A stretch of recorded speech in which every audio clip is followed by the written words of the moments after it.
Hello everyone. In this learning objective, we examine the third approach to value investing, which is activist value investing. I think you all remember that in the last two videos, we have discussed the two other approach to value investing. Those were passive screens and the contrarian investing. Activist value investing involves closing what is known as a value gap. So activist value investing differs from other approaches of value investing in the way that it is not necessarily about finding firms that are currently underpriced relative to their fundamental value. It's about identifying firms whose fundamental value is substantially less than what its fundamental value would be if the firm was operated more efficiently and effectively.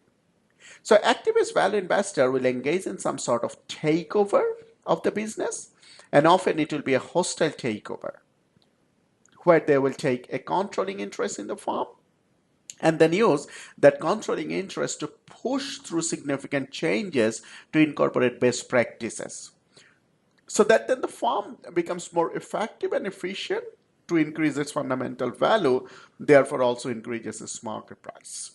At that time, the activist value investor will sell that firm off at a higher price that's been achieved due to the improvements that they made to the firm.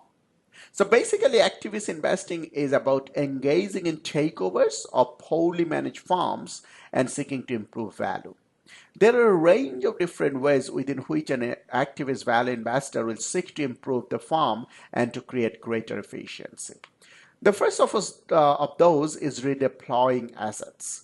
This commonly comes in the form of the selling of unprofitable divisions or departments and often streamlining the firm down to its main business interests or only keeping the core activities that are actually generating a profit and spinning off or closing down particular sectors or departments that are not doing so well.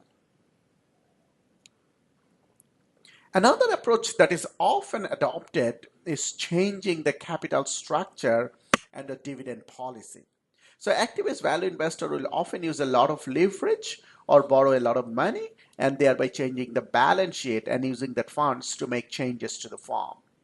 They might identify that current dividend policy does not enable the firm to maximize its value. Maybe the firm is not reinvesting a sufficient portion of its profit to enable future growth. Maybe that will be changed in order to come up with a structure that the activist value investor thinks being more effective for the future operations of firm. Often most important or effective change that is actioned by an activist value investor is through changing the management. So the most common change that we'll see when an activist value investor comes in is that they were removing many of the existing senior managers, bring in their own people and seek to change the culture of the firm and improve core governance of the firm.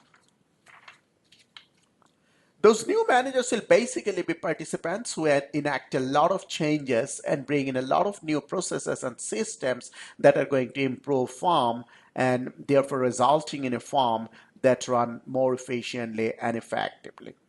The key outcome of this being the fundamental value and also the market value of firm improving such that activist value investor make profit from this transaction.